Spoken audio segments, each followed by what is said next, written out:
My favorite thing here is what I would argue is probably William Friedman's own favorite thing in his collection. And that is a photograph. And it's a weird photograph because it's really big. And he had at least 2 copies of it, one framed on his wall and one under the glass on his desk for his whole career. Every picture I've ever seen of him that shows his desk shows this one picture right in his field of vision. What is it? It's a group of people who are dressed in military outfits.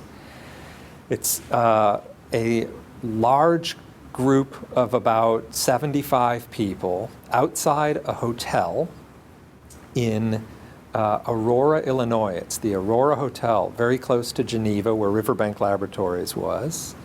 And in the front, there are 5 seated figures in black. And those 5 figures on the ends are Fabian and Friedman. Elizabeth Friedman is in the middle. What is it? It's a graduation photo of the first full group of officers being trained by Friedman in his new curriculum in military cryptography. So it's a pretty standard picture of a group of military officers finishing something, marking a graduation, let's say. What it really is an alphabetical message that says knowledge is power. Now that is mind-blowing. So the students from Riverbank who are going off to France are posed in the picture looking in 2 directions. What you've got here is a binary code where those who are looking at the camera are one type, those who are looking away from the camera in any direction are the other type. Francis Bacon had created something called a biliteral cipher. Biliteral simply meant not bilateral, which is 2 sides, biliteral, which is 2 letters, and it simply is an alphabetical key where the entire alphabet of letters can be rendered in only 2 letters, but you need groups of those letters, right?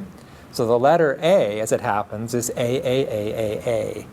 So you need 5 people for every letter of your message, your secret message. So for knowledge is power, you need 80 people.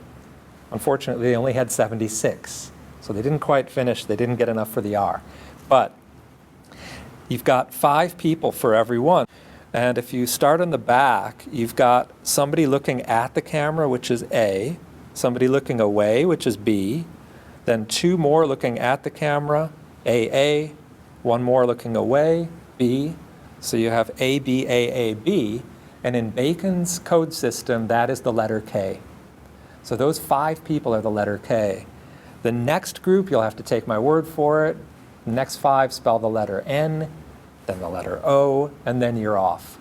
So I was thinking, why is this particular photo so important for Friedman? Why does he have it up on his wall? Why is it always in his field of view? It clearly was his favorite example of something. Was this a group of people who he was particularly fond of? Well, he must have only known them for a couple of weeks at most. I don't think it's that. Was it that it was the celebration of, I think, a pretty significant achievement of developing at speed a sort of crash course, the first crash course in military cryptography for this group of officers headed off to World War I? It might have been that.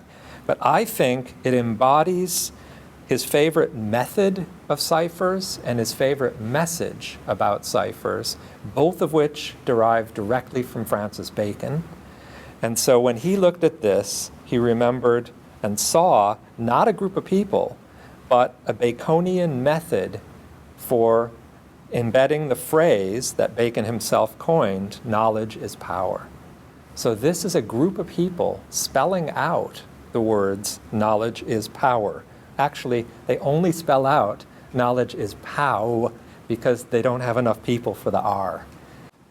You know, it's a classic. What can you say? He was a witty man, and I just wish they had gotten the R on the end.